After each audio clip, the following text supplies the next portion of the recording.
A very warm welcome to everyone present for the International Conference on Artificial Intelligence and Cybersecurity, ICAICS 2025. Our respected Chairman, Sir, Dr. 𝗜𝗖𝗦, is not available to join us today due to an important meeting. However, he has conveyed his warm greetings to all of us. We are honored to have the esteemed dignitaries with us today on the dais. Honorable Mr. 𝗜𝗖𝗦, Sir, Patron of the Conference, Vice Chairman VIPS TC, Lieutenant General 𝗜𝗖𝗔𝗜𝗖𝗦, Sir, Chief Guest of the Conference, former Director General Mechanized Forces, Strike Corps Commander, Indian Navy. Mr. 𝗜𝗖𝗦 Dubey, Sir, Keynote Speaker for the Conference, Author and National Cyber Security Expert. Dr. 𝗜𝗖𝗔𝗜𝗖𝗦, Keynote Speaker of the Conference, Founder and Chief Scientist, Ghana AI Labs, Co-Founder, Engg AI. Dr. 𝗜𝗖𝗔𝗜𝗖𝗦, Convener of the Conference, Associate Dean, CSC and Allied Programs.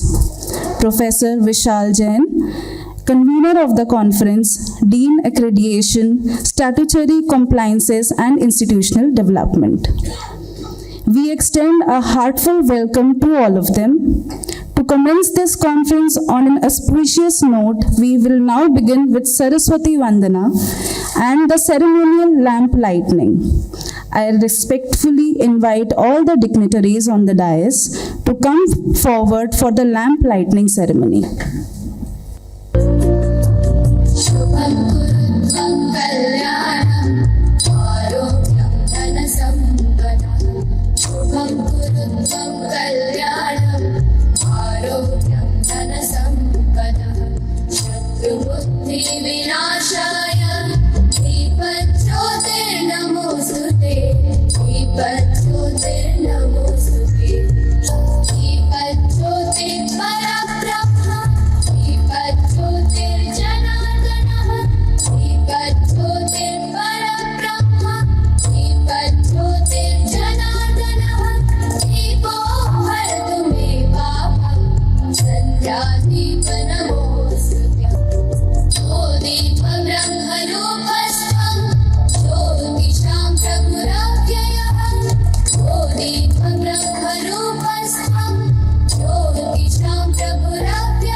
Thank you so much.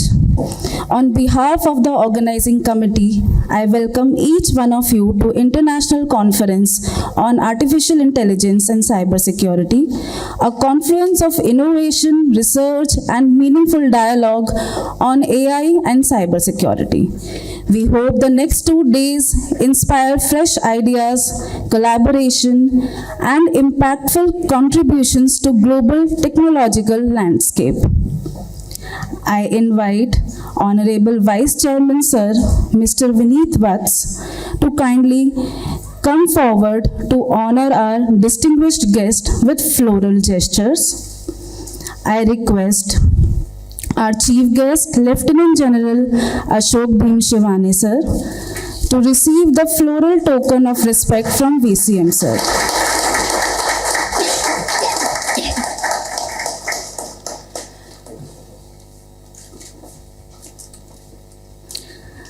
Next, I request Mr. 𝗜𝗦𝗫𝗓𝗓 Dubey, Sir, to kindly receive the floral gesture from VCM, Sir.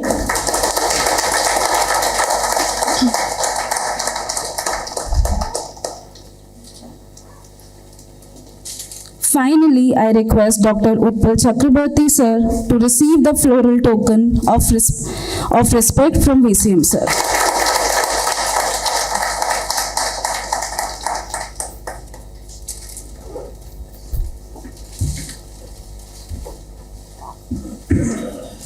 Thank you. I now invite Dr. 𝗜𝗖𝗔𝗜𝗓𝗓, sir, convener of ICAICS 2025, to deliver the inaugural note. Good morning, everyone. Honorable Chief Guest Lieutenant General 𝗜𝗖𝗔𝗜𝗖𝗦 sir, respected Vice Chairman Sri 𝗜𝗖𝗔𝗜𝗖𝗦, keynote speakers Mr. 𝗜𝗖𝗔𝗜𝗖𝗦 and Dr. 𝗜𝗖𝗔𝗜𝗖𝗦, Deans, HOD, esteemed faculty members, delegates, researchers, and dear students, a very warm welcome to all of you. It gives me immense pleasure to welcome you all to the International Conference on Artificial Intelligence and Cybersecurity AICS 2025 at VIPS. It is jointly organized by Department of Artificial Intelligence and Machine Learning and Department of Computer Science Cybersecurity. At the outset, I would like to acknowledge the valuable guidance we have always received from our Honorable Chairman, Dr. 𝗜𝗖𝗦, who due to some unavoidable commitments is unable to join us today. Sir called me and wished all the wishes to this conference. We remain grateful for his continuous inspiration and vision for academic excellence. This conference stands at the intersection of two transforming technologies, artificial intelligence and cybersecurity. These technologies are not only transformational but also disruptive. And who can tell better about these two technologies other than our two keynote speakers, Dr. 𝗜𝗖𝗔𝗜𝗖𝗦 and Mr. 𝗜𝗖𝗔𝗜𝗖𝗦.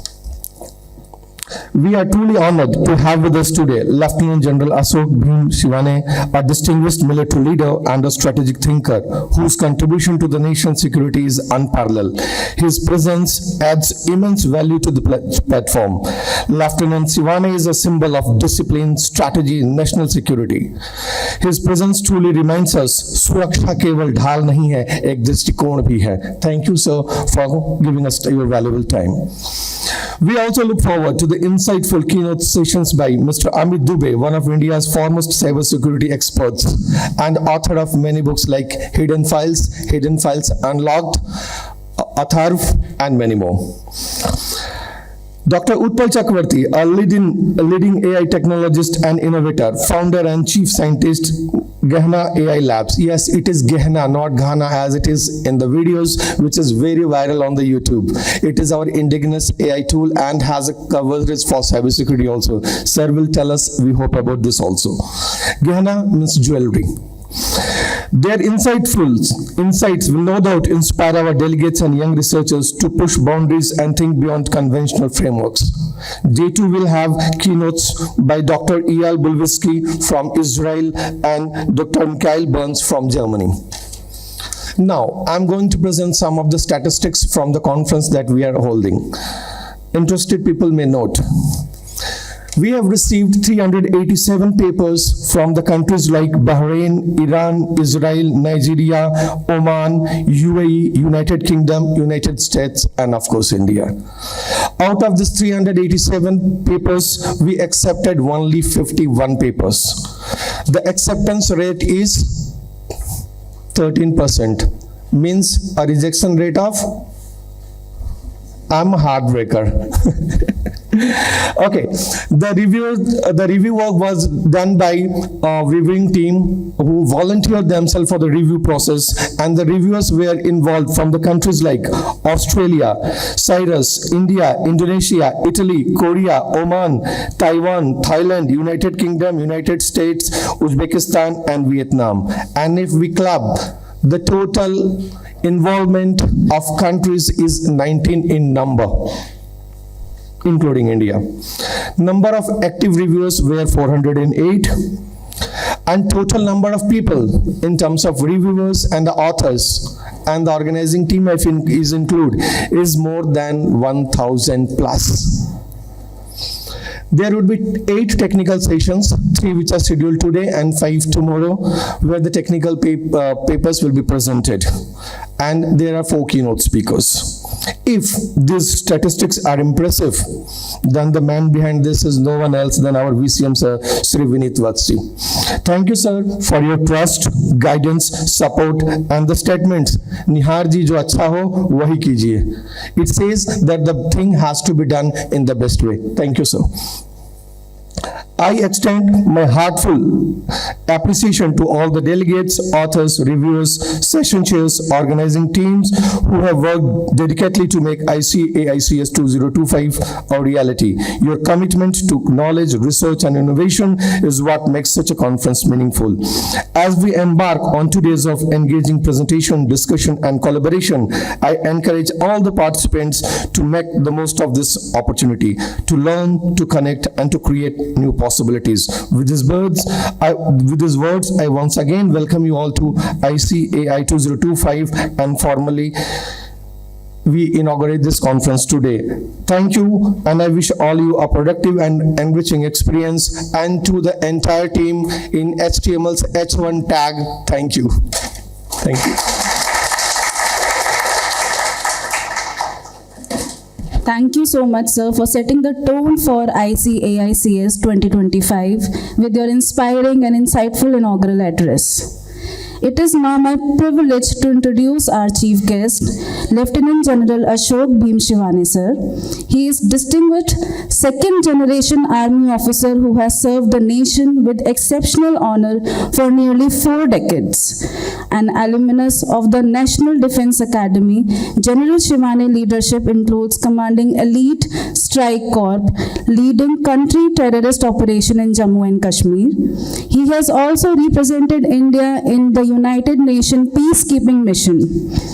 He is a respected defense analyst, an international speaker, and the author of around 300 publications and several acclaimed books, including the widely appreciated Professional Military Education, Making of the 21st Century Warriors. His recent poetry collection, Heartbeats of a Tankman, has also gained global appreciation. During COVID-19 pandemic, he has played a remarkable humanitarian role and was recognized as internationally COVID warrior for humanity. For his exemplary service, he has been honored with the Param Vishisht Seva Medal, Ati Vishisht Seva Medal, and Vishisht Seva Medal, the highest military honors awarded by the President of India.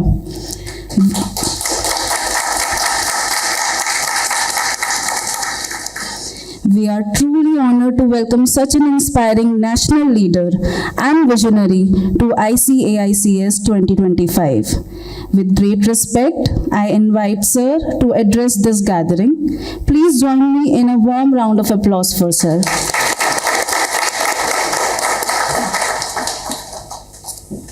Thank you very much for your kind words.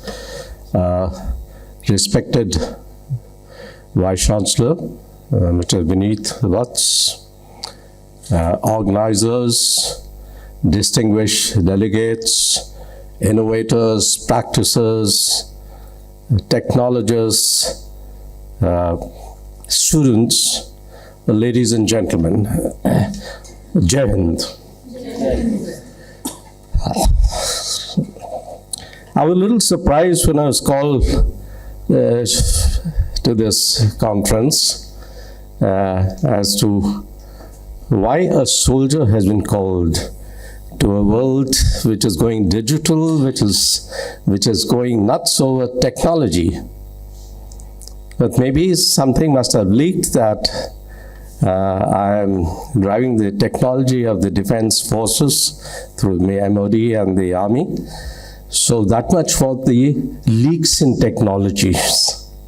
But basically, I'm a soldier. And I come from a family of soldiers. My father was a soldier. I think we've got every cousin, every brother-in-law, everyone in the defense forces. I lost my brother at the age of 20 on the borders. His name is there on the National War Memorial. And I guess he remains young forever. I was lucky in my 4 decades of soldiering. I've served various assignments. I was ambushed thrice by the terrorists, but they didn't have the bullet or the bomb with my name. I also had a price on my head by the Pakistanis. That's when I realized that my head is valuable. So I might as well start using it. Very outset, let me thank you for this kind invite. It's always a great pleasure to interact with the future generation and to see this lovely establishment and the wonderful job that your labs are doing, and the infrastructure, the motivation, the spark in the eyes of those who are here. It's a pleasure. And I think very importantly, today when we gather here, it's a moment when the world is being forced to rethink what power means. It's a world which understands and wants to feel what vulnerability is like. And therefore, it's a world which demands responsibility in an era that we live in, a digital world. And the digital world is defined by 4 Ds: digitization, digitalization, and disruption. And over the period that we live in, and we are a very fortunate generation to live in a period where changes are happening not by seconds, but by milliseconds, where automation is leading to autonomy, where man-machine interface is leading to a machine-man interface. So therefore, this storm of artificial intelligence, cyber, that we are speaking of today for this conference isn't just arrived. It has already stormed the old world order. The old world order is today being challenged by technologies. AI has become a new mattress of power equation. Today, if you see the world order by AI adoptions, AI research. It's become a new mattress of power, national power, of business competition, of economy, and more importantly, social influence that impacts each one of us who's here. Along with this, the cyberspace is not working in isolation. It's come from the back line to the front line, and front line through the online platforms, where institutions, where policymakers, where citizens, where warriors, and citizens and criminals all are on the same network, exposed to the same risks. The same cables, the same clouds, the same chips that drive prosperity today, but if compromised, will disable a command control center in war, or hospital, a stock exchange, an institution, even destabilize a nation through manipulation of elections. And you've seen that this intrusion is taking place. Well, ladies and gentlemen, AI will shape every institution, every facet of life, every industry. But more importantly, AI will shape the entire security architecture across the globe, across lifestyle, across every institution. And when this AI and cyber are combined together, then it is either a boon or a bomb. Depends how you mold it towards the state's end state that you're looking at. They will redefine military doctrines. They already do. They'll also reshape banking, healthcare, media, education, society, and people. So let me just have an overview of what is the world we are living in today, so that we don't live in fantasy, we live in reality. And I'll give you a few statistics towards this. over 70% consumers of these technologies, AI and cyber, say securing data online is more difficult than securing your own home. And 80% of them, and these are established statistics, 80% of them have faced scam attempts once in 2 months, on and on. The banks have reported rising threats. 75% of the banks saw increased cyber incidents, and 89% have increased their cyber resilience and security funding as such to counter malwares, phishing, and AI-enabled frauds. Last year, 20 million US dollars worth cyber frauds have taken place in the country. If you compare last year's cyber intrusion to 2025, they've multiplied by 6.7%, and I'm talking of till October. So, that is the sort of ingress, that is the sort of threats that are taking place. So we are actually in a decade where cyber intrusions happen at machine speed, around the clock.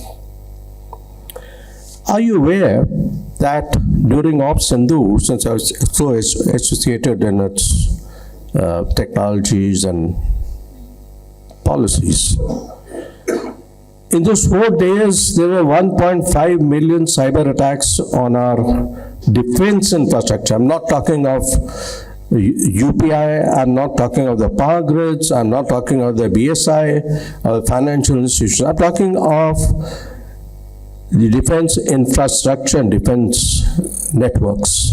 1.5 million cyber attacks, not intrusions, attacks. 150 of them went through. The rest, we had our own defense system. But 150 also is a huge number. It may be that we were successful 99.5%, but 0.5% in today's world is huge, and we are learning lessons towards that. You've seen how deep fakes and misinformation is taking place.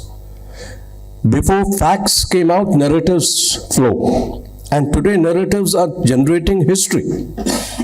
The Rafale story of history 4, 5, 6, 7, 8, 9 by Park ISI exhibited the power of disinformation and malinformation to a nation who is got smartphones. 85.5% of our nation has got smartphones, who is the largest population, who also debates a lot and gossips even more, and therefore is susceptible. If you study, India is number 1 in terms of vulnerability and susceptibility to malinformation and disinformation. And we know it less, but the adversary knows it better.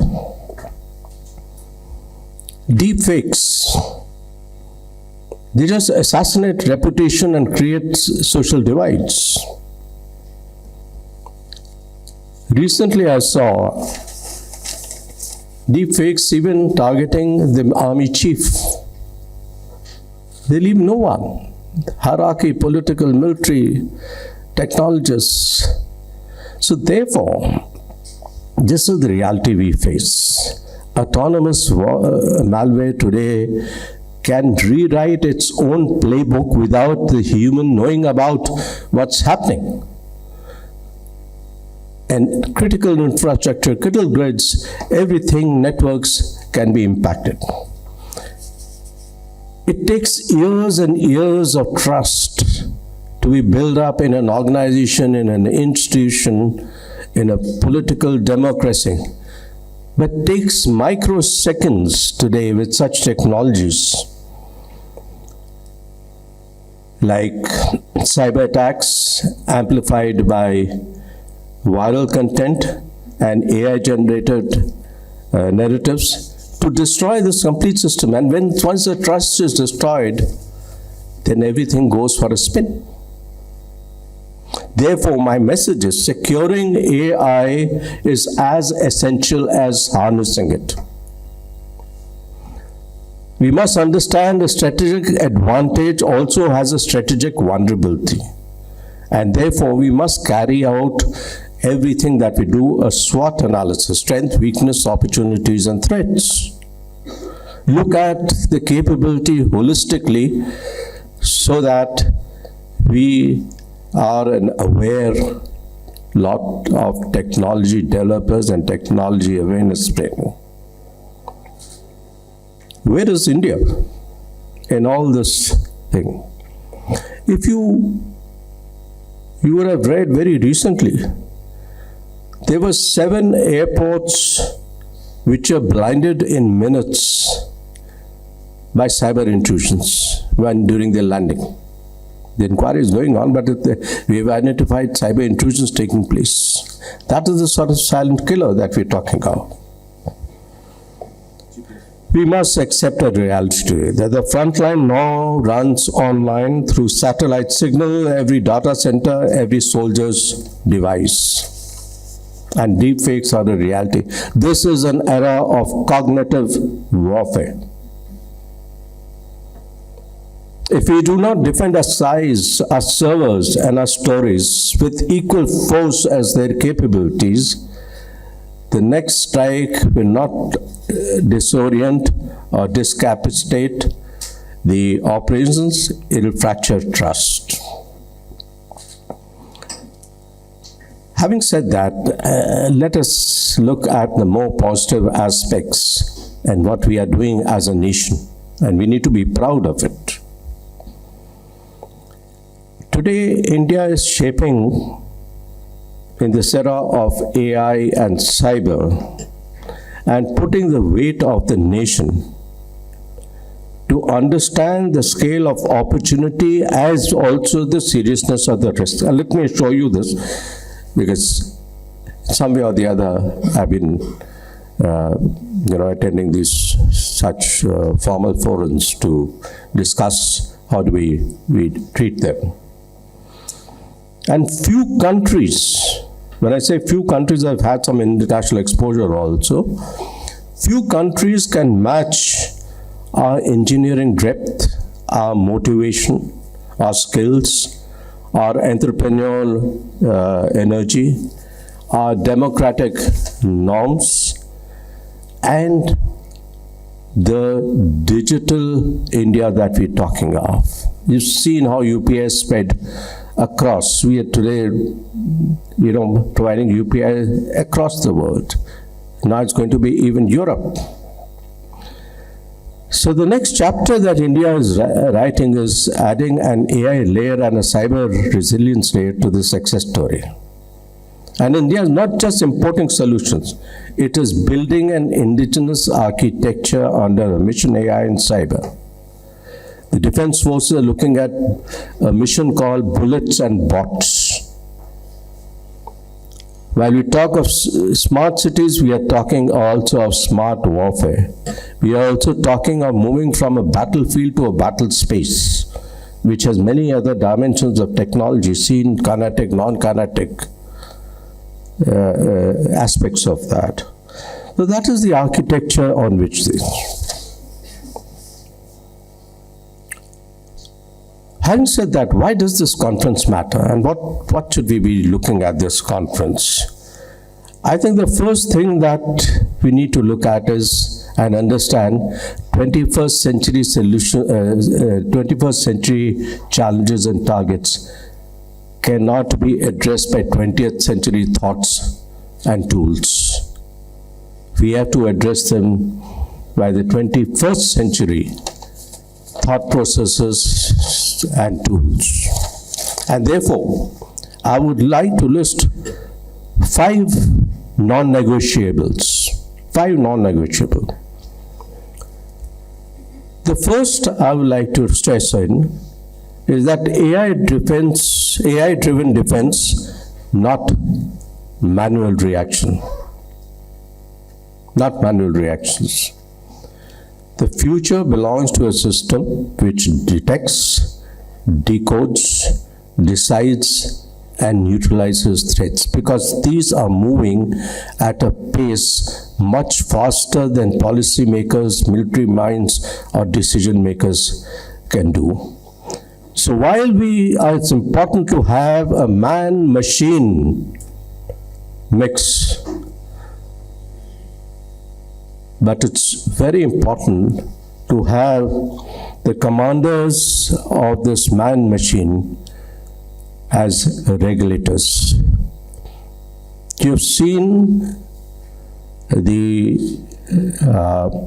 what's happened in Middle East between the Israel and Hamas and the Iran, where AI-generated swarms, missiles have come and hit civilian target because they were autonomous. Who's to be blamed? The developer? The military guy who launched it? The policy maker? Ambiguity, because it reached something else and hit an hospital instead of a tunnel. Similarly, you remember the Russian missile hitting an airliner because it mistook it for a military transport aircraft. So therefore, it's important that the mind behind the machine matters. The second thing is, the second non-negotiable that I would like to stress is zero trust as a culture, not a checkbox. Assume nothing. Verify everything must be the mantra in this age of digital and automation. Zero trust must extend from networks into AI pipelines. Must understand the logic, but you must also ensure a continuous monitoring as such, not blind trust. These are not humans. They are self-generating machines, self-generating codes, faster than our mind, and more volatile. The third is global guardrails for AI weaponization. We need international understanding of an offensive AI autonomous weapons, cross-border cyber operations, and even AI-driven economic coercion that is taking place. This is a global challenge when we talk of globalization and borderless technologies as such, with a big question mark: who is launching it? If a cyber attack took place during Sindoor, our challenge was who has launched it? Is it the Pakis? Is it the Chinese? Is it some non-state actors? Or is it from Turkey? Huge challenge. But then AI gives us a pattern, and we therefore guess that this pattern is something like that. But if the pattern changes, you don't know. The fourth aspect I'd like to highlight: ethical intelligence inside technical intelligence. Secure and responsible cannot be competing adjectives. They must describe this AI cyber architecture as such. And my last point that I would like to highlight: a talent backbone that understands both the code and the context. So we need the strongest pipeline of people, the most agile brains, the most open windows to new ideas, policymakers who are agile in their thoughts in terms of technologies, not bureaucratic in the thoughts of technologies. We have to break those shackles and be more professional when we bridge the gaps in a world full of technology, strategy, and ethics. So my call for action for this conference will be, do not play it safe. Be bold. Manage change before change manages you. Think big. Don't believe in cut, copy, paste. ChatGPT will give you a shortcut to solutions. It won't give you the logic. And if that becomes a habit, sometimes in life you will stumble and you'll become subservient to the machine. Your brains will not start being, outsourced by ChatGPT. Use it. I'm not saying don't use it. Use it, but don't let your brains,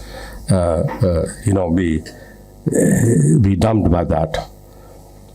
Do not recycle yesterday's frameworks and thoughts. Think big. Think something new. Don't get glued on to the northings and eastings of life. There's much more there. And once you dream big, you will realize your own capabilities that exist. Question every assumption. Every assumption, question it. Whether it is, sovereignty, whether it's cyber capabilities, whether it is logic.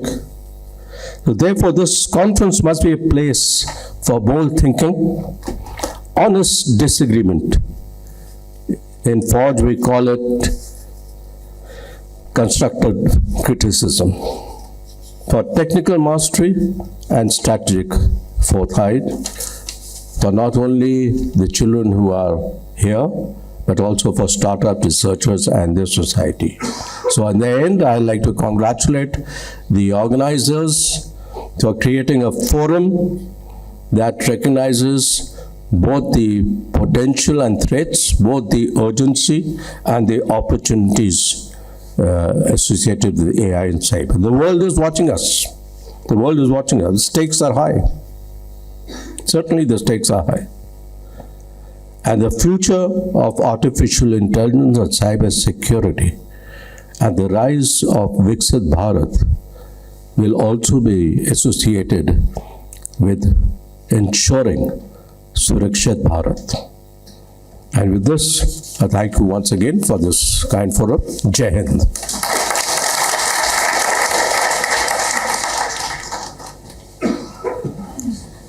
Thank you, sir, for sharing your wisdom, experience, and inspiring perspective within all of us.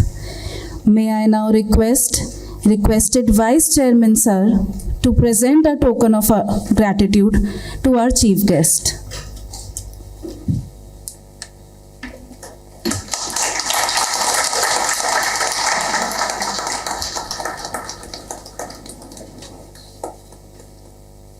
Now I request Dr. Nehar sir to present a souvenir to our guest.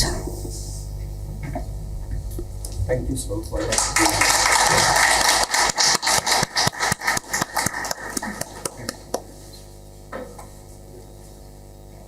Now I invite Professor Vishar sir to present token of appreciation to our guest. I never get so many gifts on my birthday.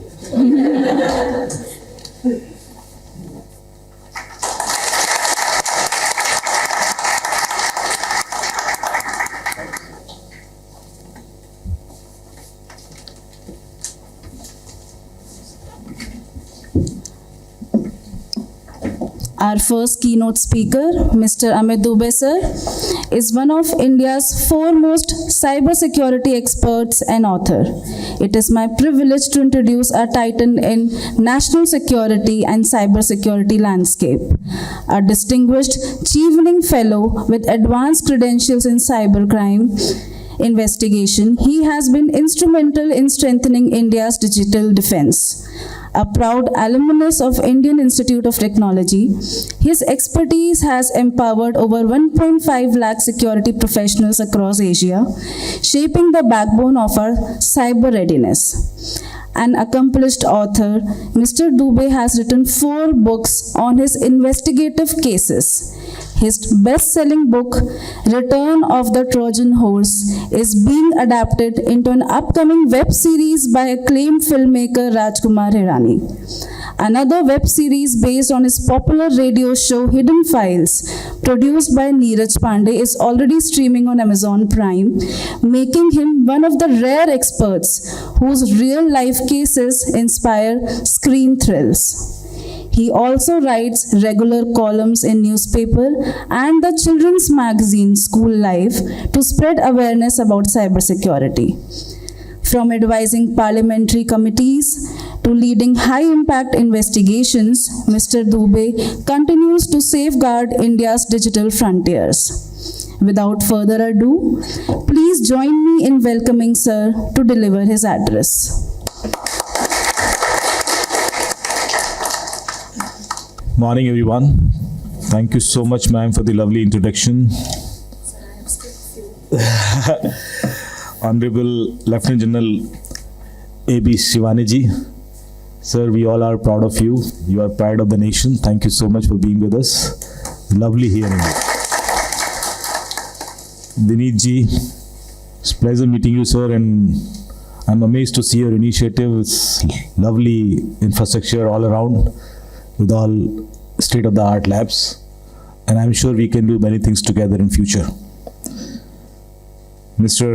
𝗜𝗖𝗦 ji, pleasure meeting you, sir. Professor Nihar, who is a very close friend. Thank you for inviting me here, sir. We know each other since a very long time. And Professor Vishal, thank you so much. Dear innovators, researchers, friends, ladies and gentlemen. As being introduced that I am a cybercrime investigator, so whatever I have learned in my life, I have learned through criminals. And I truly believe criminals are innovators. Just like you, innovators are not criminals.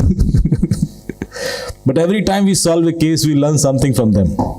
A new modus operandi, new technical vulnerability, process vulnerability, human vulnerability, which has gone unnoticed before that incident. Sir ने कहा chat GPT use मत करना, वो कहेंगे और आप मान लेंगे। ऐसा तो होने वाला है नहीं। कितने लोग करते हैं? How many of you are using chat GPT? अब ईमानदारी से हाथ उठा दो। कौन नहीं करता, ये पूछेंगे तो मुझे पता है सब करते हैं। तो मैं I don't believe in don'ts. मैं कभी अपने सेशंस में डोंट शब्द यूज ही नहीं करता। इसका कारण है कि हमारे दिमाग में डोंट प्रोसेस होता ही नहीं। मैं आपसे कहूं कि विशाल जी, डोंट थिंक अबाउट एलिफेंट, पूरा ताकत लगा लेंगे तो भी ये अचीव नहीं कर सकते। तो फायदा क्या है बताना? आप सब इंटेलिजेंट हैं, मेरे से ज्यादा ही, तो मैं यार डोंट तो बताऊंगा नहीं। मैं सिर्फ अपने अनुभव शेयर कर सकता हूं, और ये डोंट ऐसा नहीं कि आपके लिए, बच्चों के साथ भी नहीं शेयर करता। आई नेवर स्पीक, जैसे मुझे किसी कॉलेज में बुलाया जाए, सर 5 मिनट है सर, बस डोंट डूज एंड डोंट बताइए और बात खत्म कीजिए, तो मतलब डोंट तो मेरे मुंह से निकलेगा ही नहीं। और मैं सच बता रहा हूं कि जो बच्चे हैं वो ज्यादा इंटेलिजेंट हैं। जितने तरीके मैंने यूट्यूब पे बताए कि 12 तरीके ओटीपी चुराने के जो वायरल हुए, वो सब बच्चों से सीखे, किसी स्टैनफोर्ड या MIT से नहीं सीखे मैंने। Mostly when I speak in government schools in India where kids are actually not having enough infrastructure, they may not have laptops, mostly mobile phones that too shared with their parents. उस school में जाके जब मैं बोलता हूँ कि आप में से कितने लोगों ने कुछ हैक किया है, तो 30% बच्चे हाथ खड़ा कर देते हैं, साहब किया। अच्छा, क्या हैक किया? सर वाईफाई हैक कर लिया। कैसे किया? सर वो WPS कनेक्ट एक ऐप आती है, 5 मिनट में हैक हो जाता है, आप कर लो। फटाक से मैं लिख लेता हूँ। और क्या होता है बेटा? ये 4-5 ऐप मैंने लिख ली, मेरा काम तो हो गया। और क्या हैक किया? सर जीमेल हैक कर लिया। कैसे हैक कर लिया? सर OTP उड़ा लिया था। कैसे उड़ा लिया था? सर कॉल मर्जिंग टेक्निक है, आप कर लो। मैंने 12 टेक्निक सीखी उनसे, और ये सारी वो टेक्निक्स है जिसमें कोई साइंस, कोई टेक्नोलॉजी इस्तेमाल नहीं है, और मैं यूं उड़ा लूंगा OTP आपका बिना फोन टच किए। एंड देन वी से OTP तो हमें बहुत सिक्योर बना रहे हैं, और ये है और वो है, सारे ज्ञान दे रहे हैं। एक लाइन और मुझे इंस्पायर करती है sir, you may laugh on it. जब मैं बनारस जाता हूं तो वहां पर दशाश्वमेध घाट पर एक बोर्ड लगा हुआ है। उस बोर्ड पर लिखा है कि कृपया यहाँ ज्ञान ना बांटें। क्या नहीं है। पढ़ा होगा आप, क्योंकि यहां सभी ज्ञानी है। इसने मेरी आंखें खोल दी। मैंने कहा यहाँ कुछ पढ़ाने सिखाने नहीं आए हम, मैं इसलिए कभी कोई ज्ञान देता नहीं। एक केस आया है सर मेरे पास, इंडिया में 30,000 करोड़ का ग्रुप है, वो आपस में लड़ रहे हैं अभी बंटवारे को लेकर। तो सीईओ का मुझे फोन आया कि साहब मुझे एक बोर्ड ऑफ डायरेक्टर्स की ईमेल आ रही है एंड उस ईमेल में कुछ एलिगेशन लगाए गए हैं और कुछ इंफॉर्मेशन मांगी गई है सेंसिटिव, और every day we are getting 3-4 emails. तो क्या करें? मैंने कहा उससे बात कीजिए। अरे बोले वो मिल ही नहीं रहा है, उसको फोन लगा रहे हैं, ही इज अनट्रेसेबल। तो मैंने कहा आप ईमेल लिख दीजिए उसको। पहले मैंने देखा कि ईमेल आ कहां से रही, so we can check headers. तो आईपी एड्रेस सारे जर्मनी और यूएस के थे। उन्होंने कहा वो तो कभी जर्मनी यूएस जाते नहीं है, ईमेल वहां से कैसे आ सकते हैं? तो मैंने कहा हो सकता है he would have authorised somebody to send an email. तो बोले नहीं कुछ तो गड़बड़ है सर, किसी ने हैक कर रखा है उनका ईमेल। मैंने कहा ठीक है, ईमेल भेज दीजिए उनको कि मुझे एक हैंड रिटन लेटर दीजिए with signature, then only we can share some sensitive documents because email can be compromised. अगले दिन उनका hand written letter with signature आ गया। अब इनके जो लॉयर हैं वो इंडिया के सबसे बड़े लॉयर, वो बैठे हैं, मैं बैठा हूं, और वो लॉयर एक्साइटेड हो गए, सर देखिए सिग्नेचर मैच ही नहीं कर रहा, ये देखिए लेटर में गैप है, ऐसा है वैसा है, इसमें तो 420 बन जाएगा, अभी केस ठोकते हैं, हो गया काम। मैंने कहा रुको रुको रुको रुको, दोनों सिग्नेचर लिए चैट जीपीटी को दे दिए। मैंने कहा बताओ ये क्या आदमी ने किया? चैट जीपीटी ने 4 एल्गोरिथम से वो सिग्नेचर एनालाइज किया and with all detailed technical analysis finally conclude किया कि both the signatures are done by the same person, but और इस बट ने पूरा खेल बदल दिया। चैट जीपीटी कहता है सर कि both the signatures are done by the same person but the second signature is done under the pressure and fear. मैंने कहा व्हाट, ये कैसे कोई कह सकता है? हमारी पूरी इन्वेस्टिगेशन बदल गई। अभी तक हम सोच रहे थे कि बंदा गड़बड़ कर रहा है, अभी तो यही बंदा विक्टिम है। तुरंत पुलिस इन्वॉल्व की गई and we rescued. ChatGPT का जब ये वाला फीचर मैंने देखा तो मैं दंग रह गया। मैंने कहा इसका मतलब कि बहुत सारे ऐसे केसेस में जहां पर हमें यही कंक्लूड नहीं कर पाते कि जो सुसाइड नोट है वो बंदे को दबाव में लिखवाया गया या खुद लिखा है, एनालाइज कर सकते हैं। बहुत सारे बच्चे हैं जो पीयर प्रेशर में हैं, डिप्रेशन में हैं, हम उनके होमवर्क का एनालिसिस करके पता कर सकते हैं। सो AI will disturb the investigations, और मैं हर जगह एआई इस्तेमाल कर रहा हूं। आजकल तो मेरा इन्वेस्टिगेशन 80% एआई से हो रहा है। अभी एक नोएडा के अंदर ट्रिपल मर्डर केस हुआ कुछ साल पहले, 2023। तो मुझे कमिश्नर ने बोला कि ये गाड़ी निकली है, गाड़ी का नंबर नहीं दिख रहा है, तो उसका देखो कुछ नंबर निकाल सकते हो उस नंबर प्लेट से। तो वो गाड़ी ऐसे निकली, ऐसे टिल्ट हुई, तो वो लाइटिंग की वजह से कुछ भी पिक्सल उसमें नजर नहीं आ रहे थे। मैंने वो लिया, फ्रेम निकाल के और चैट जीपीटी को दे दिया। मैंने कहा निकालो, कोई नंबर निकाल सकते हो? चैट जीपीटी ने 450 नंबर दिए, कहा इनमें से कोई एक होगा। मैंने वो आयोग को दिया, मैंने कहा देखो कोई गाड़ी इसमें से निकली यहां से। चेक किया, कोई नहीं निकली सर। मैंने फिर चैट जीपीटी को पूछा, मैंने कहा यार एक भी नहीं चला उसमें तो उसने कहा फिर इन 1100 में से कोई एक होगा। हमने उस 1100 में चेक किया तो एक मिल गई, वो निकली थी। एआई का कमाल यह है कि वो कभी गिव अप नहीं करता। मैं 1100 के बाद पूछता ये भी नहीं चल रहा तो 10,000 दे देता हूं। It will never give up. और इन्वेस्टिगेशन की सबसे बड़ी पावर होती है कि आपने गिव अप नहीं करना है। If you keep giving us options, directions, we'll keep trying and eventually will get something. मैं इतने सारे सिनेरियोज ऑब्जर्व कर रहा हूं, अभी मेरे पास कम से कम 100+ केसेस है जहां मैं एआई के इस्तेमाल किए हैं और मैं आपको बता सकता हूं। पर टेक्नोलॉजी या innovations how it is, because I was also looking your papers, research papers, और उसमें मैंने टिक मार्क किया। उसमें से 50% तो मेरे काम किया, चाहे वो डीप फेक डिटेक्शन का हो, चाहे वो एआई बेस्ड इंक्रिप्शंस हैं या वो क्वांटम इंक्रिप्शंस हैं। Very interesting research, so kudos to all of you. And we really want to leverage all those researches. Noida के अंदर केस हुआ, एक स्टार्टअप कंपनी पर डीडॉस अटैक होता था। We all know about DDoS attack, distributed denial of service. So every server has a capacity. If you send more number of requests to that server, जितनी भी handle कर सकता है तो hang हो जाएगा, क्रैश हो जाएगा। तो सीईओ गया थाने में कि साहब पकड़िए इस बंदे को, मुझे डेली परेशान कर रहा है, मेरा 15-20 लाख का डेली का नुकसान हो रहा है। तो थानेदार ने कहा मैं कैसे पकड़ूंगा, DDoS अटैक हो रहा है। इवेंचुअली पता पड़ा कि इस कंपनी में महेंद्र सिंह धोनी ने पैसा लगा रखा है, तो उनका कॉल आ गया बोले अमित जी देखो कुछ हो सकता है तो बंद हो जाएगी ऐसे तो company. So I discuss with the CEO, मैंने कहा आप एंटी DDoS सिस्टम क्यों नहीं यूज करते? And he said no we are using anti DDoS system. फिर बोले तब भी अटैक सक्सेसफुल है। मैंने कहा ऐसे कैसे हो सकता है?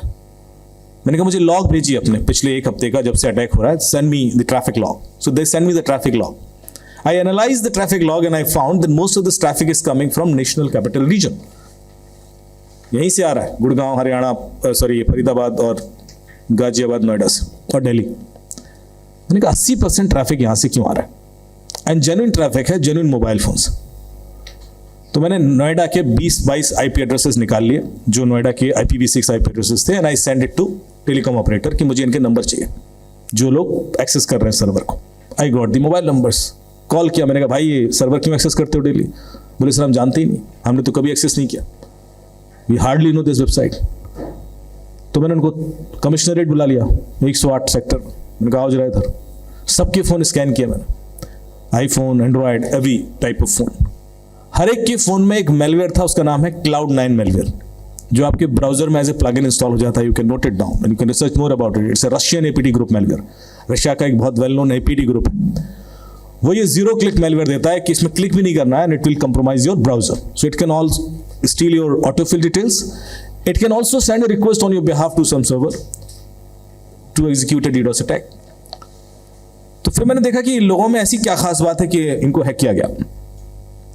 क्या ये डिफेंस से हैं, या ये सेंसिटिव पोजीशंस पर हैं, या ये कोई नेशनल सिक्योरिटी के उसमें इन्वॉल्व है प्रोजेक्ट में? कुछ भी नहीं था।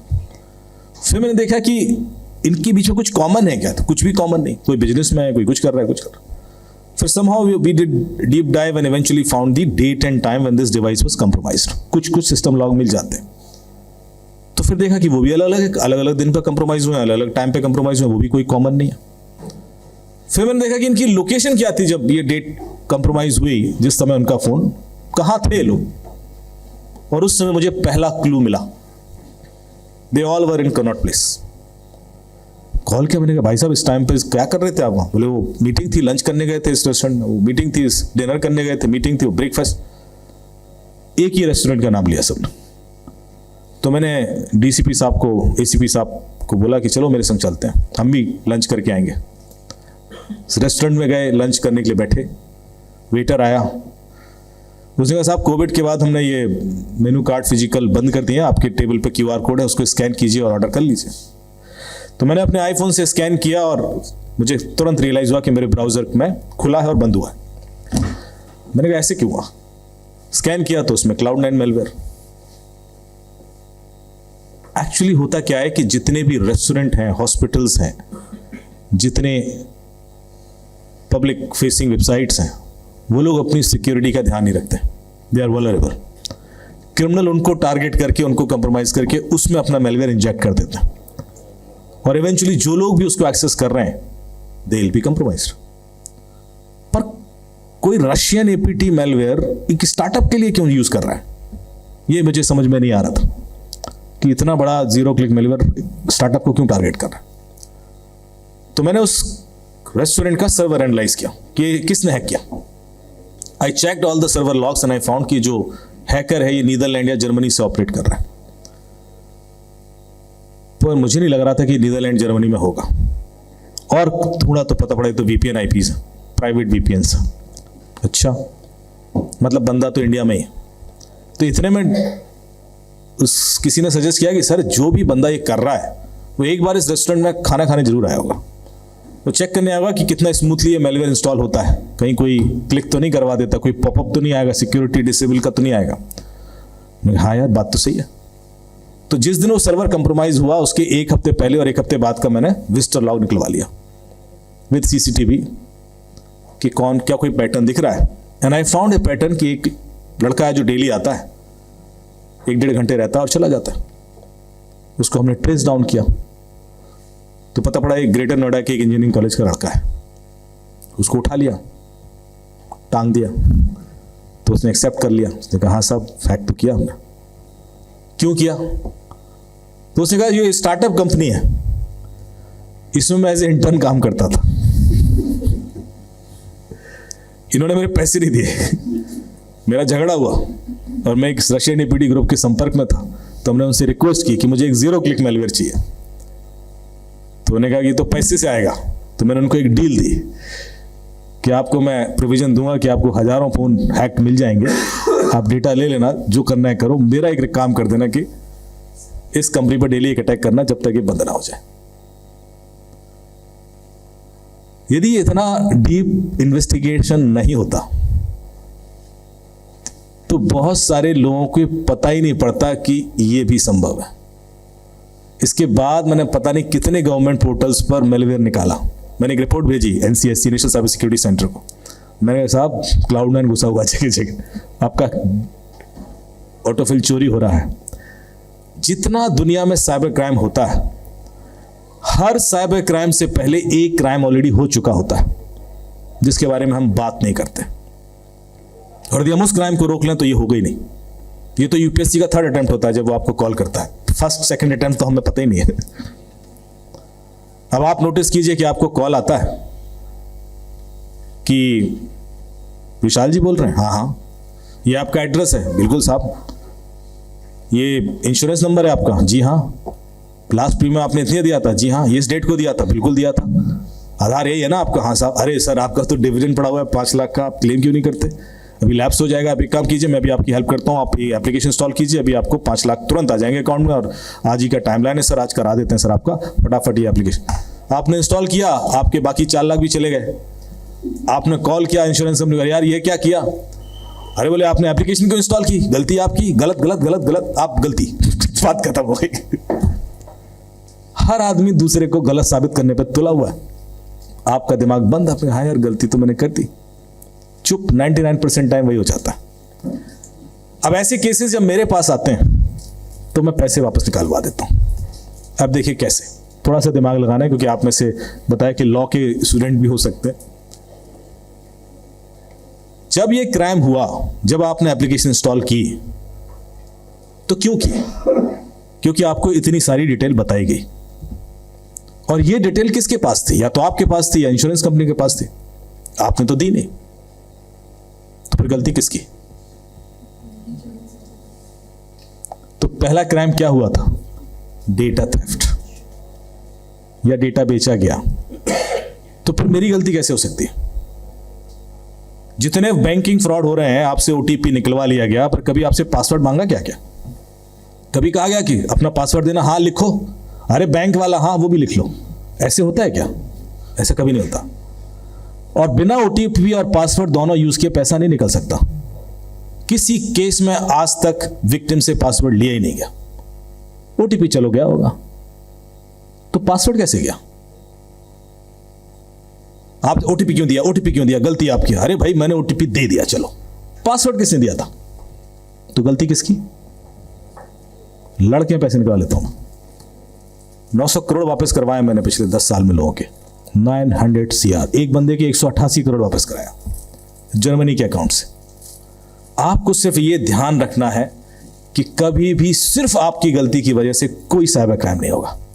एक न एक की गलती और है, और यदि आप वो लिंक क्लिक कर गए तो फिर आप किसी से भी लड़के अपने पैसे निकलवा लोगे। Unfortunately, not lawyers are more aware about these things, neither judges. I have trained 10,000 plus judges, bureaucrats, but मुझे पता है कि ये चीज़ें उतनी क्लैरिटी के संग लोगों को पता ही नहीं है। Despite of that we have a dedicated digital personal data protection bill. उसमें 250 करोड़ की पेनल्टी, यदि आपने बोल दिया कि कंपनी का डेटा गया इस वजह से मुझे क्राइम हुआ है, 250 करोड़ की पेनल्टी लगेगी उस पर। तो थोड़ा सा एम्पावर होना बहुत ज़रूरी है। ये अवेयरनेस इसलिए ज़रूरी है कि हम दूसरों की मदद कर सकें। ये अवेयरनेस इसलिए भी ज़रूरी है कि साइबर सिक्योरिटी आइसोलेशन में अचीव नहीं होती। Cyber security is a mutual responsibility. मैं सोच लूँ कि मुझे तो 12 तरीके आते हैं ओटीपी चुराने के, अब क्या मेरा होगा? तो फिर मैं बेवकूफ़। जब तक आपकी फैमिली में, रिलेटिव्स, दोस्तों में हर व्यक्ति अवेयर नहीं है, आप भी उतने ही वीक हैं। एक यूएस की कंपनी का मैं ऑडिट कर रहा था, बैंक था, और इसे बोले यार 75 साल पुराना बैंक है, कभी कुछ इंसिडेंट हुआ नहीं, you are wasting your time, won't get anything. तो मैंने सर 2 दिन दीजिए जी, कुछ नहीं मिला तो मैं आपको सर्टिफिकेट दूंगा, यू आर द बेस्ट।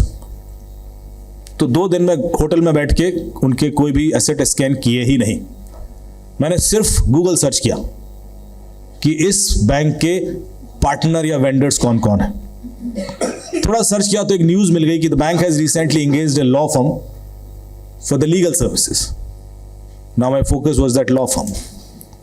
मैंने उस लॉ फर्म का ईमेल सर्वर स्कैन किया तो पता पड़ा they are not DMARC compliant. If your email server is not DMARC compliant, we can spoof the email. मैं आपके ईमेल से किसी को भी ईमेल भेज सकता हूं। मैंने लॉ फर्म के ईमेल से ईमेल भेजी बैंक सीएफओ को with the request to share some sensitive document and they shared. Next day मैंने दिखा दिया, मैंने कहा देखिए ये आपकी सिक्योरिटी है। Security can not be achieved in isolation, it's a mutual responsibility. आप दिन भर में 50 लोगों से इंटरेक्ट करते हैं और 50 में से एक ही को तो मुझे कंप्रोमाइज करना है, और आप गए, आप उसके मैसेज पर ट्रस्ट करते हैं, उसके लिंक पर ट्रस्ट करते हैं, उसके कम्युनिकेशन पर ट्रस्ट करते हैं। इसीलिए संचार साथी ऐप जो 2 दिन से हल्ला हो रहा है, ये स्टार्ट की गई थी क्योंकि हम कम्युनिटी बेस्ड रिपोर्टिंग करा सकें कि जिस बंदे को पहली बार कॉल आया है वही रिपोर्ट कर देगा तो बाकी बच जाएंगे। बिकॉज साइबर क्राइम यदि रियल टाइम में हो रहा है तो रोका भी रियल टाइम में ही जाएगा। 2 दिन बाद जाके थाने में रिपोर्ट करोगे तो किसी को कोई रिलीफ होने वाला नहीं है, पैसा तो 1 घंटे में निकल जाता है। इसलिए एक app based reporting mechanism, real time proactive mechanism establish किया गया था, और ये वर्ल्ड का पहला इनिशिएटिव है। और दुनिया में इंडिया सिर्फ अकेला विक्टिम नहीं है। ऑस्ट्रेलिया $12 बिलियन लूज करता है हर साल, यूके हर दिन 3 मिलियन पाउंड का नुकसान होता है, जापान का, यूएस किससे भी ज़्यादा है, हमारा तो क्लोज टू 1.2 बिलियन का नुकसान है। तो वो नहीं रोक पाए साइबर क्राइम, उनके पास नहीं है technology. Because the problem is not of technology, the problem is not of infrastructure. हमारी बैंकिंग सिस्टम यूके की बैंकिंग सिस्टम से बेटर है, because I have accounts in both the countries, I know it. Problem antivirus यहां लाने की जरूरत नहीं है, एंटीवायरस यहां लाने की जरूरत है। Criminal will not hack your devices to reach to you, criminal will always hack you to reach to your devices. Thank you so much.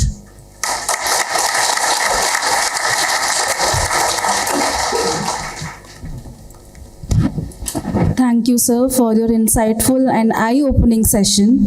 The real-life investigation cases you shared gave us deep insights and inspired all of us. May I now request respected Vice Chairman, sir, to present a token of our gratitude.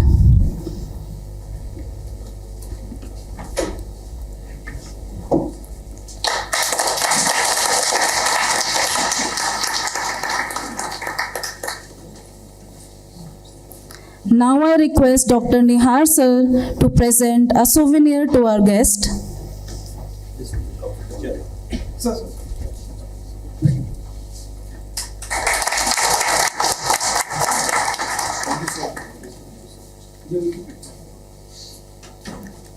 I invite Professor Vishal sir to present token of appreciation to our guest.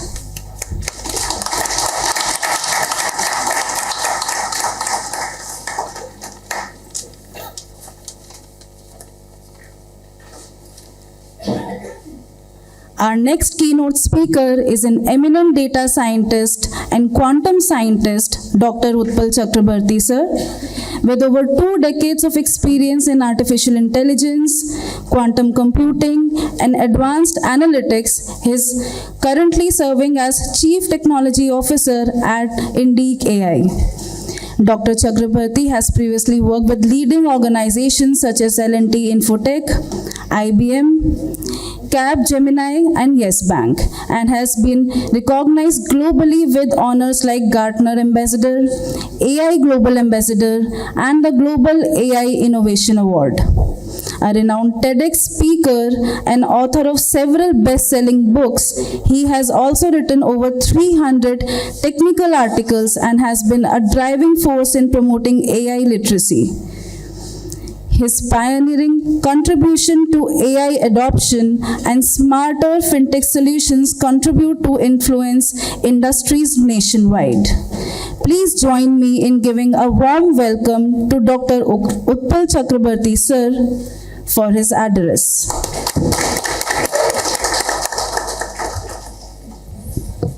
Thank you so much.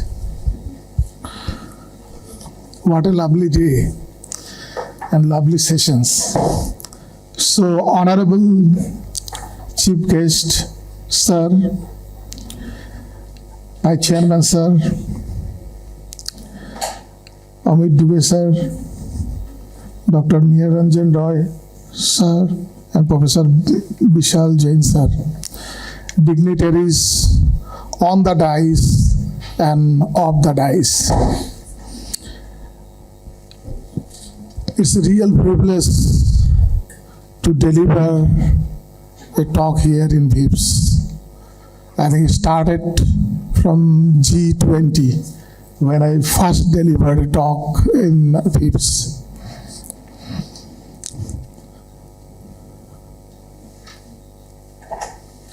Really enriching sessions for me, both from our chief guest and from today, sir. So I'll set some expectation like what I'm going to cover today. Is my voice audible, by the way? Yes. Is right. So yeah, I cannot deliver a talk without talking about generative AI, which is my field, definitely. But I'm not going to restrict myself into generative AI. I'll also go to agentic AI and AI agents today. And already Nia sir has mentioned that we are also building India's sovereign AI. That means we are a small contributor in building the ecosystem to develop sovereign AI in India. And so we'll talk about the 𝗜𝗖𝗦 initiative, which is for building sovereign AI model Make in India, which we are going to launch in 11th of December this year. And along with that, I will also talk a little bit on the responsible and ethical AI and how the 𝗜𝗖𝗦 initiative has a cyber angle. We started with something, but right now, the variant of 𝗜𝗖𝗦 model that we have is 𝗜𝗖𝗦 Cyber Mind, which is again related to cyber security, and a great talk by 𝗜𝗖𝗦 sir. So when we talk about generative AI, as you all know, till today, AI models has been able to engage with you in conversation, right? Or provide you some level of intelligence. So all the models that you see, starting ChatGPT to Gemini to DeepSeek and all other things, they started with generating some text, some content, but very soon they get some level of emergent properties. The emergent properties are the properties of large language or generative AI models, which emerges out of their training. So nobody thought at that point of time that a generative AI model, which is nothing but a transformer, neural network, will have reasoning ability. But what they have seen is when they crossed 1.7 billion parameters while training the model, automatically the model started getting some level of reasoning ability. Reasoning ability means the model can now reason before giving you any answer. okay, and which is an emergent property, which the scientists who were training at that point of time, they were not aware of, they were not expecting that this kind of property will come. And that's the reason there is a mad rush going on across the scientific community to increase the number of parameters, and it has reached trillions, right? Because they are expecting what next emergent property may come if we train the model with more and more and more parameters.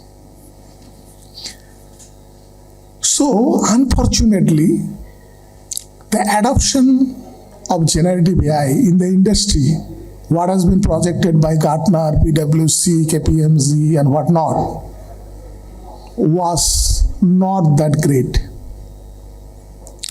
Because of two reasons. Number one, all these models which are available in the public, most of these models are kind of black boxes. You just consume the API and you get some results. You don't know what is the actual architecture of that model. Of course, it is a transformer neural network, so you know the high-level architecture.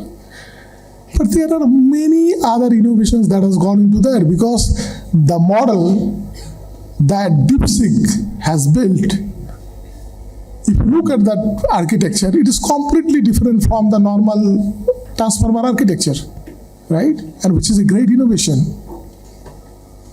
So, second thing, the industry doesn't know what kind of a training has gone into the foundational training of the model.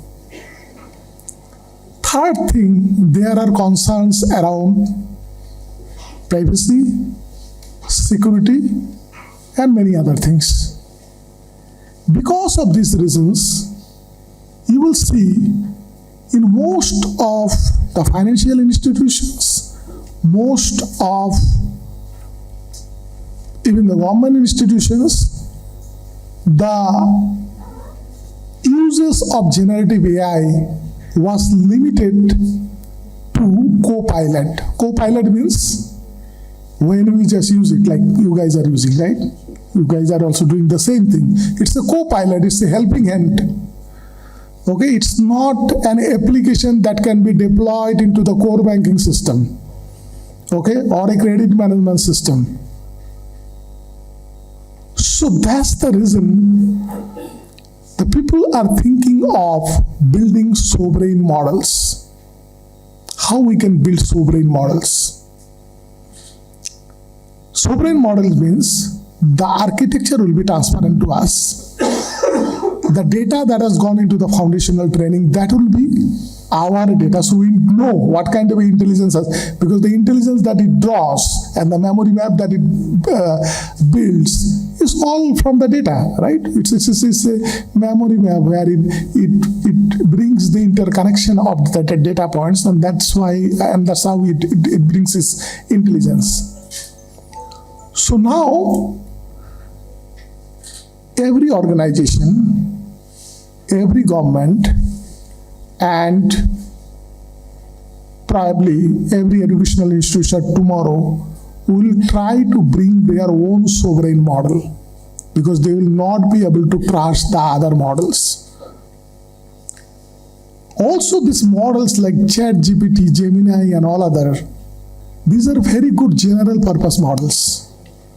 You can use it for general purpose, but when it goes to specifics, right? So if you want to use it for banking, so for probably agri-banking in India, there are many things in agri-banking in India, I mean banking related to agriculture, which even ChatGPT doesn't have clue. It doesn't know. There are many terminologies. It doesn't know. So when you want to build a use case which is critical for a particular organization, then these general purpose models are not sufficient. So that's where a concept of even small language models or small reasoning models came into picture.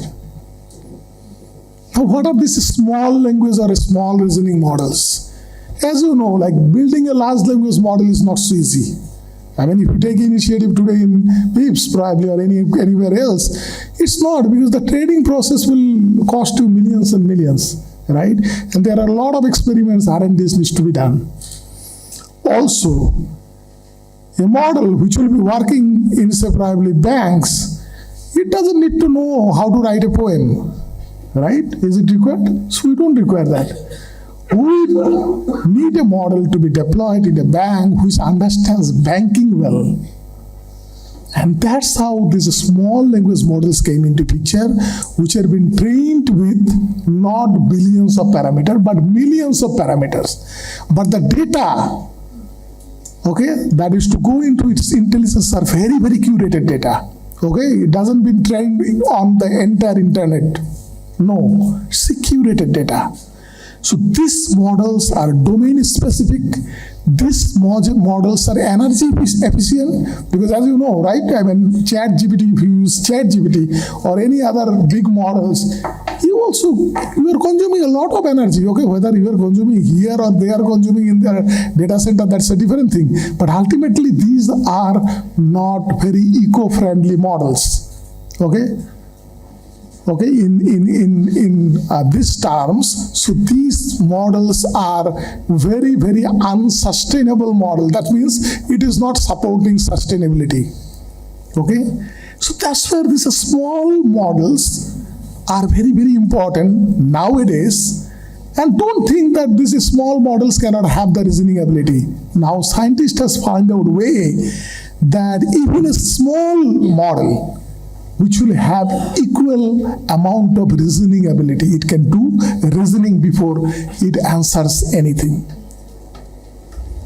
So, now these models are also going to be the brain behind the agents. So I think all of you have heard of agents, right? Everyone knows AI agents. These are disrupting everything.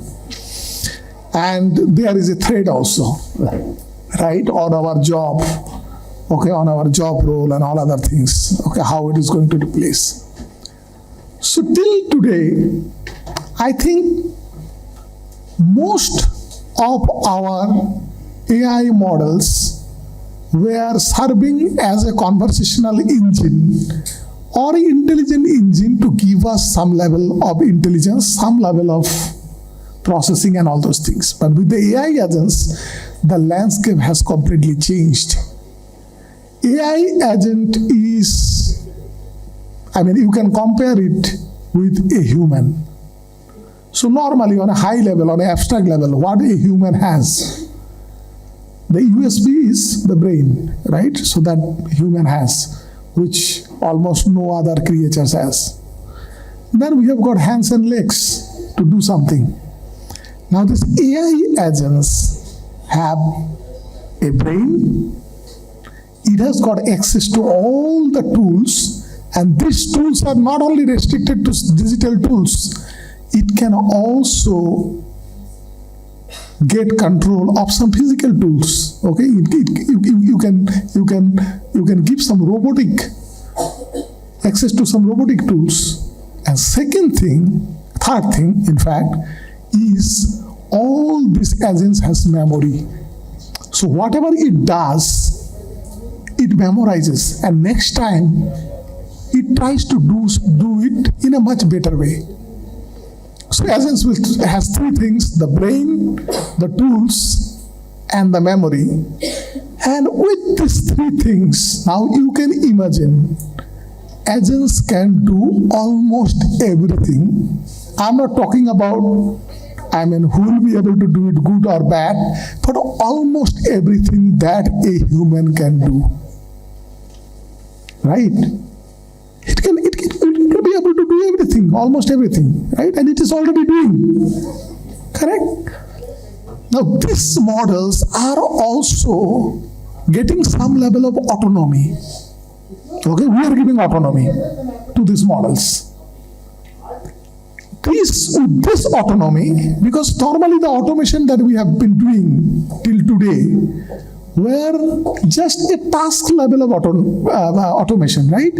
We give a task to a particular automation agent, and it does, like RPA, robotic process automation.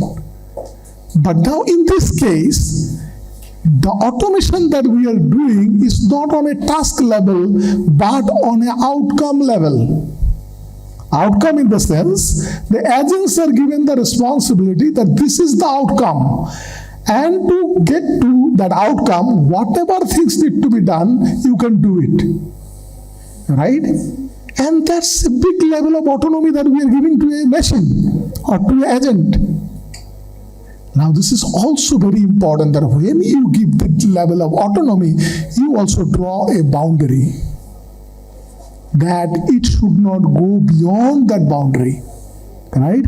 And that's where that responsibility comes into the AI engineers or the data scientists, right? How to draw that boundary for the agent so that it doesn't go beyond that. So with the advent of agents, already Meta has started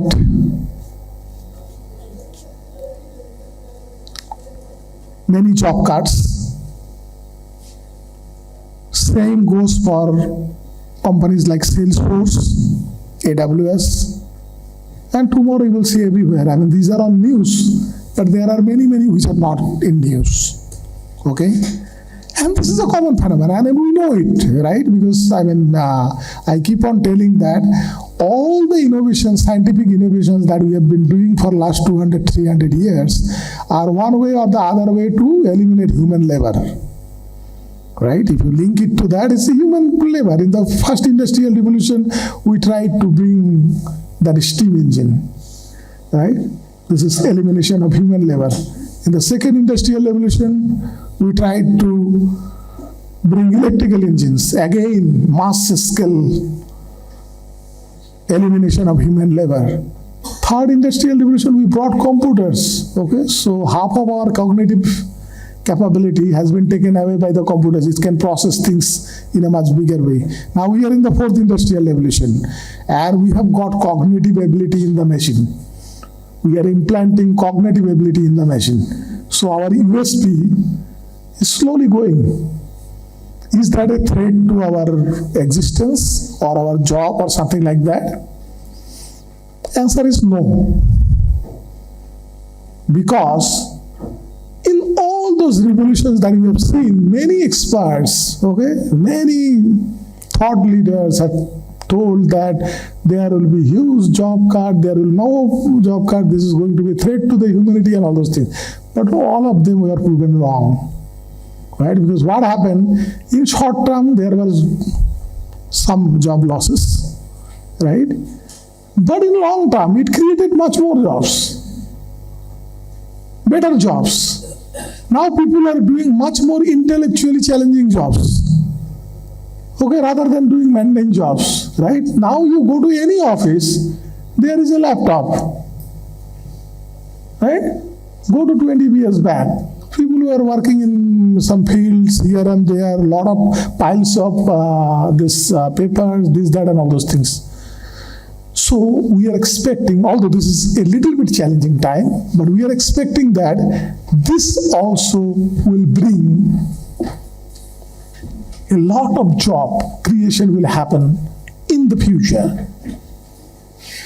Now coming to this 𝗜𝗖𝗦 initiative, what we did, so I'll spend probably 1 minute on that. So we thought that as a country, or even as an organization, we need something sovereign. We cannot be completely dependent on somebody else. There are models available. Even today you will find a lot of foundational models. People are releasing in Hugging Face. You can download it, fine-tune it a little bit and start using it. We thought, no, this is not the right way. Who knows, this is the Chinese model. They have put something inside the model and you don't know. Happily you are using, and someday you see that all your information has got, you are processing documents, you are giving documents, this, that, and all those things. That's what we do with the ChatGPT, right? So, but at the same time, being a startup, we have got resource constant, we have got everything constant. So we started thinking of doing something small. So that's how the small language came into picture. So initially we thought we'll be training it with only 150 million parameters, but very curated data. as it happens, I mean, most of you have done some level of research, right? In the research, what happens, like you start with something, but ultimately you build something else. Okay, that's what it happens. So similar thing happened to us. We started building something called UPI ODR, which is like you are doing billions of UPI transactions today, right? Probably it is in billions, right, in a month. But there are millions of disputes happening every day. Do you guys know? You are sending money, merchant is not getting, merchant does something, you are not getting. So there are many, many things. And there are huge teams sitting who are just segregating those disputes into different categories, and the disputes are resolved. Many of the things probably you don't know as an end customer.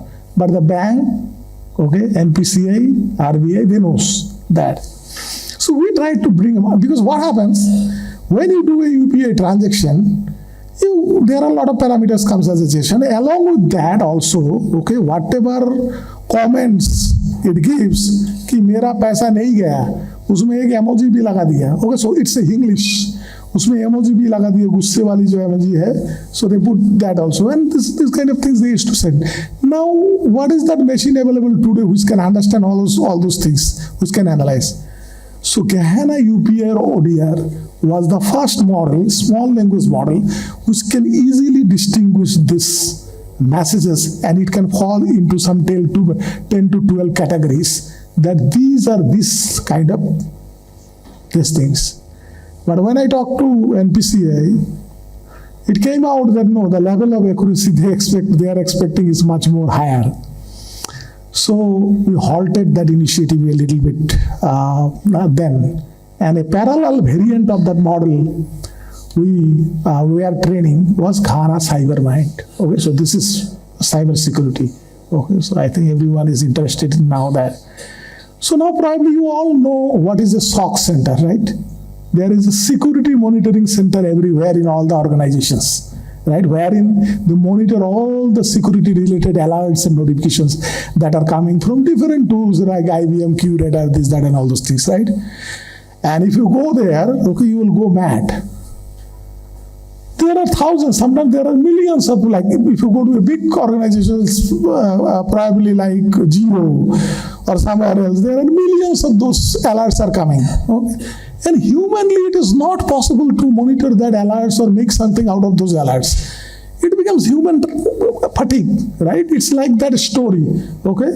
One boy goes to the jungle, okay, and he cries that tiger has come, okay?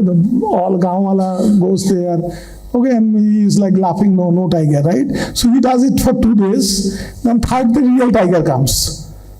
And nobody goes. So exactly same thing happens in a SOC center. जिस दिन original attack होता है ना, उस दिन कोई नहीं उसको ignore कर देता है, right? So now this 𝗜𝗖𝗦 is an intelligence built on top of that alert systems. कि तुम alert देते रहो, okay?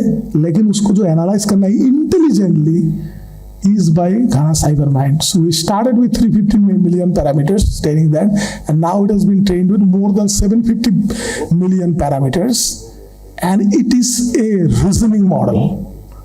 So what it can do is it can intercept any alerts that are coming from any system, okay? And within a fraction of a second, what it can do is it can analyze, it can tell you what kind of an alert it is. Okay, as a security analyst, do you want to give any importance to that, or you simply can ignore that? Okay, so that's how this 𝗜𝗖𝗦 came into picture. So I mean, we are expecting that it will do good. Of course, at this point of time, it is not yet a enterprise grade product, because it's a evolving product, right? Now, in this world of AI, there is something very, very important, which is responsible AI. Okay, probably you guys have heard of responsible and ethical AI. There is a very fine line difference between your responsible AI and ethical AI.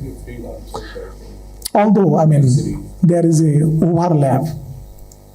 Now, when we talk about ethical AI, the problem with ethics is basically ethics cannot be enforced, right? So it is still being relied on the developers who are developing these logics. There could be some best practices they need to follow. But the way AI is exploding, only ethics is not going to solve the purpose. Okay, probably you are ethical, somebody else is not ethical. Okay, so that's where a middle, again, second thing is like you cannot just bring some level of regulation on top of AI, because this is a beautiful technology. And why AI has grown so much? Can somebody answer? What is the one reason that AI has grown today so much? It is only because of it is open source, right? And it has been shared with everybody. All research papers are public. No research papers are this thing. So you can go to any research library, you can read anything. There is a community, huge community. Everyone shares their code, anything you get in GitHub and all other things, right? That's the reason it has grown that much. So we don't want to hinder the growth of this beautiful technology just by putting some level of regulations, right? Like the Europeans normally do, right? Only for the sake of their privacy and security. Okay, they try to do a lot of hindrance there. I'm not saying that is not required. That is required, definitely required. But at the same time, okay, whatever we build, a governance policy, that should not be like written in stone, okay? Technologies are evolving. So we need also to keep on upgrading this governance policies and all other things to keep pace with the technological explosion that has happened. Unfortunately, across the globe, not only India, I'm not talking about only India, across the globe, the regulators are way behind the technologists, right? And again, more unfortunate thing is there are very, very less forums across the globe wherein the technologists and the regulators can sit in the same forum, in the same table and discuss about the technology. The technology understanding of the regulators are not great, unfortunate. This is, okay, and this I'm not saying like people like Gartner and all are saying the same thing. Right? So we need to bring that kind of bridging that gap, okay, so that the technology, regulation, ethics, responsibility, everything comes into the same place, and then only we'll be able to build an AI ecosystem, okay, in the country and across the globe, because this is not now, technology is not restricted to a geography, as you guys know, right? So it's a global thing, right? When we are using global technology, we also need to appreciate, okay, that they are, or we are, or as a community, we are sharing everything freely across the geographies, right? But there should be some level of control in that, because as there are good players, there are a lot of bad players as well to do that, right? So that's why this responsible AI and ethical AI is very, very important. And going back again into the security landscape, the security landscape is going to be changed again dramatically in another 5 years. So I don't know how many of you follow the quantum innovations that is happening. Almost every month you get some papers coming out from different universities, right? So these quantum computers are not that far. Okay, we thought like it will be around 10, 12 years. No, I think probably, again, this is my personal this thing.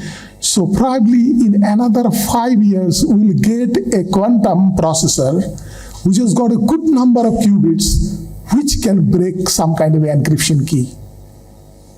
Okay, it is now only the number of qubits, right? Okay, because we don't have that level of error correction. Okay, if we get that error correction done properly, and if we can bring a mechanism where a good number of qubits can work coherently together in a quantum processor, I think breaking these keys will not be. So definitely there is a good news. There is a post-quantum cryptographic schema also available, okay, wherein even these keys are safe from any kind of quantum attacks. But having said that, the entire world today, even the banking systems are being governed by RSA keys, right? So these are all RSA keys. And each and every RSA key is in danger today.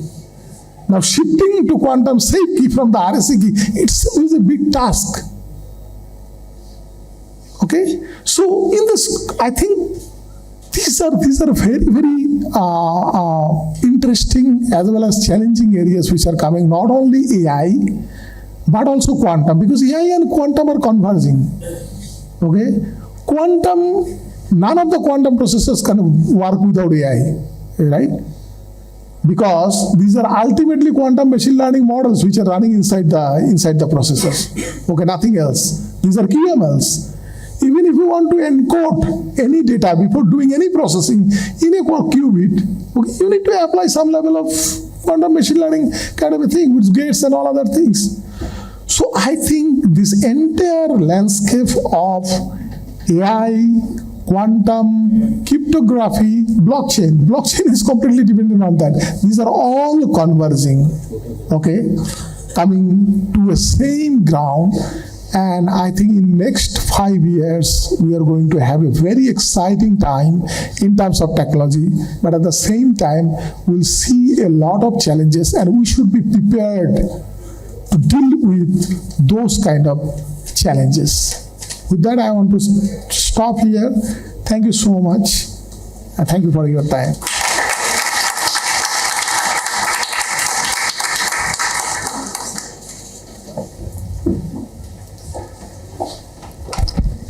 Thank you, sir, for sharing such impactful insights on transformers, SLMs, agentic AI, responsible AI, and lot more.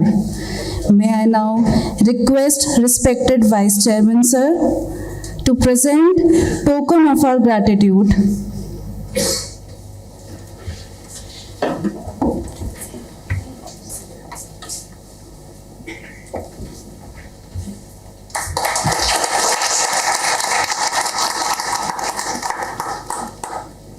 Now I request Dr. Nihar sir to present a souvenir to our guest.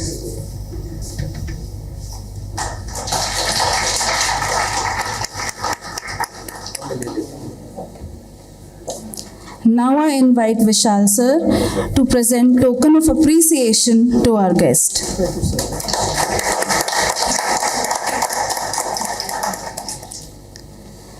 To formally conclude the inaugural ceremony, I invite Professor 𝗜𝗖𝗦 sir, convener of ICAICS 2025, to deliver the vote of thanks.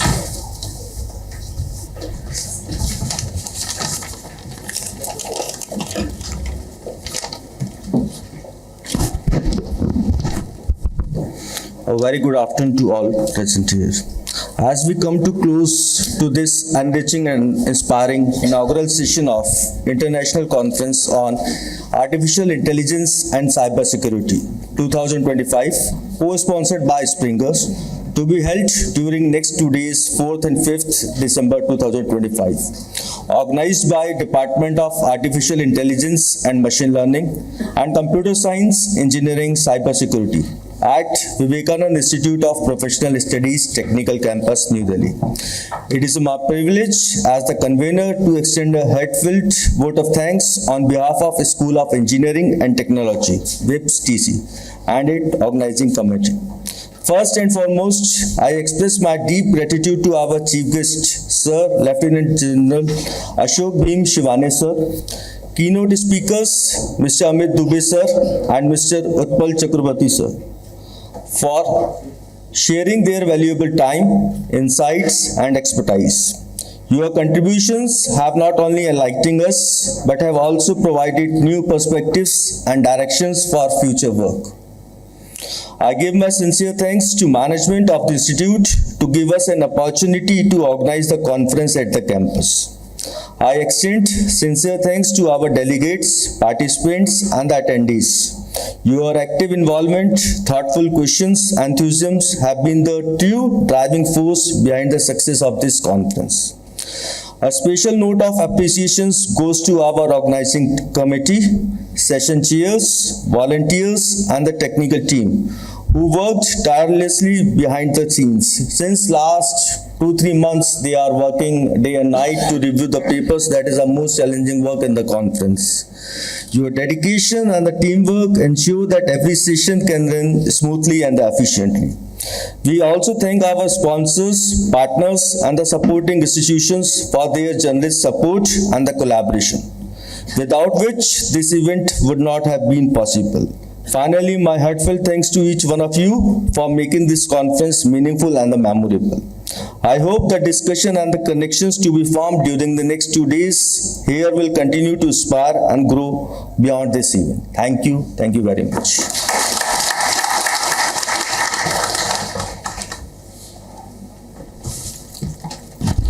Thank you, sir, for concluding the conference with such valuable insights. Now I request all the dignitaries, keynote speakers, and invited guests to gather at the reception stairs for a group photograph.